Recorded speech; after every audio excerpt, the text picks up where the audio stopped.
Welcome, fight fanatics.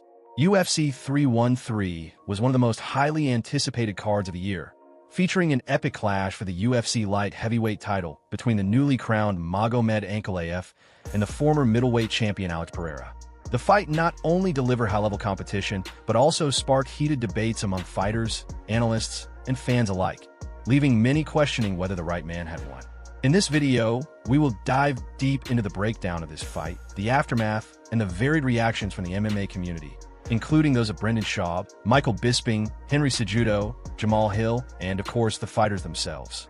Magomed Ankalaev entered UFC 313 with a career that had been steadily building toward greatness. Known for his composure, technical striking, and all-around MMA game, Ankalaev had finally earned his shot at the light heavyweight championship.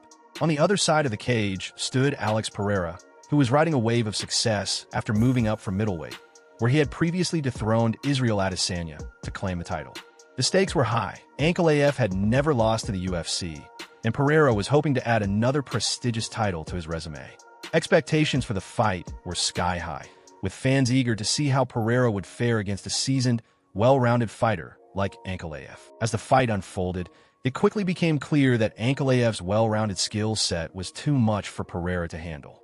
The first round was competitive, but Ankalaev showed more control with his striking and the threat of takedowns. By the second round, Ankalaev had taken charge, pressuring Pereira and landing solid strikes. Pereira, known for his knockout power, struggled to establish his rhythm against the pressure and composure of Ankalaev. As the fight went into the later rounds, Ankalaev's dominance continued, controlling the pace and dictating the exchanges. However, the fifth round, in particular, became the focal point of much debate. The judges ultimately scored the fight in Ankalaev's favor with a unanimous decision, but this outcome would stir controversy. On the Thick Boy podcast, Brendan Schaub was one of the loudest voices arguing that Alex Pereira had been robbed. Schaub was adamant that Pereira won rounds 1, 3, and 5 and criticized Ankalaev's performance, particularly his reluctance to engage and his overly cautious strategy. Schaub, a former fighter himself, suggested that Pereira had clearly won the opening and closing rounds with his striking and ring control. If you don't have Alex winning rounds 1, 3, and 5, you don't know the sport, Schaub said, doubling down on his belief that Pereira was the rightful victor. He even criticized Ankalaev's hesitance to go for a finish, stating that Ankalaev seemed more concerned with avoiding takedowns than truly engaging in the fight. Schaub's comments weren't taken well by everyone, but they exemplified the passionate debate that followed the fight. Some fans agreed with Schaub, while others felt that Ankalaev's control and pressure throughout the middle rounds justified his victory. In a lighter tone, former UFC champion Michael Bisping, alongside co-host Paul Felder, responded to Schaub's claims on the Believe You Me podcast. Bisping mocked Schaub's scoring of the fight and emphasized that Pereira simply didn't do enough to secure the win. Bisping was particularly vocal about his disagreement with Schaub's claim that Pereira had won the fifth round. "I did not think Alex Pereira won that fight at all," Bisping asserted. He explained that Ankalaev had been the more active fighter in the fifth, landing significant strikes and controlling the action. Magomed was the one going forward, the one pressuring, the one trying to get the takedowns, and the one landing the bigger, more relevant punches, Bisping said. He even noted that Ankalaev had successfully neutralized Pereira's striking by staying defensively sound and engaging with smart, methodical offense. While Schaub saw a robbery, Bisping and many others in the MMA community saw Ankalaev as the clear winner, despite some close rounds. It wasn't a domination, but it was a clear win for Ankalaev, Bisping concluded. Henry Cejudo, former UFC bantamweight and flyweight champion, took a slightly different angle, suggesting that Alex Pereira's lifestyle might have contributed to his inability to perform at his best against Ankalaev. Cejudo hinted that Pereira's activities outside the octagon, such as traveling, socializing, and engaging in various media duties, may have taken a toll on his physique and focus. "I think Alex Pereira's lifestyle is finally catching up to him," Cejudo remarked.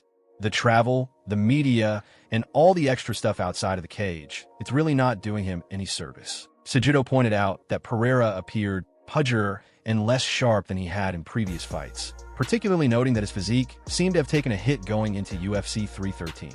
While this commentary wasn't as widely discussed as the arguments over the fight's scoring, Cejudo's insights were significant in considering the larger context of Pereira's performance. His lifestyle choices and outside distractions could have impacted his ability to execute his best game plan inside the cage. One of the most interesting post-fight narratives came from Jamahal Hill, the UFC light heavyweight champion, who was one of the few to correctly predict Ankalaev's victory. Hill had broken down the fight beforehand and correctly anticipated that Ankalaev's broader skill set would give him the edge over Pereira. Hill praised Ankalaev's ability to control the fight and neutralize Pereira's striking. However, Hill faced significant backlash from MMA fans who criticized him for picking against Pereira, labeling him a hater. In a video posted on his YouTube channel, Hill fired back at his critics, expressing his frustration with the childish responses to his analysis. He defended his stance by explaining that he gave an unbiased breakdown of the fight based on each fighter's strengths and weaknesses. "I'm at the top of the game, living my dream, and I have no reason to hate on another successful fighter," Hill said. "I just gave my honest opinion, and it turned out to be accurate." Hill's calm and measured response to the criticism highlighted the difficult position that analysts and fighters sometimes find themselves in when their predictions don't align with fan favorites. The UFC 313 fight between Magomed Ankalaev and Alex Pereira was more than just a championship bout. It was a catalyst for discussions that transcended the cage. Whether it was the heated debates over the fight's scoring, the critiques of Pereira's lifestyle, or the defense of fighters like Jamahal Hill and Brendan Schaub, the fight sparked conversations that have resonated throughout the MMA world. Ankalaev emerged as the champion, but the fight's legacy will be defined by the differing views and opinions it generated in the aftermath. For some, it was a victory for technique and control. For others, it was a controversial decision that overshadowed what could have been a more thrilling contest. Regardless of where one stands on the outcome, UFC 313 will be remembered as a night that tested not just the fighter's skills, but also the very essence of how we view and judge combat sports. So, did you think Magomed Ankalaev truly earned the win, or was Alex Pereira robbed? Was Ankalaev's cautious approach the key to his victory, or did Pereira's power just need a bit more time to shine? We want to hear from you. Drop your thoughts in the comments below, and let us know if you agree with Schaub, Bisping, or Hill's take on the fight. And don't forget to hit that like button and subscribe for more deep dives into all things MMA. If you like this video, you will like what YouTube suggests. See you in the next one. Thanks for watching.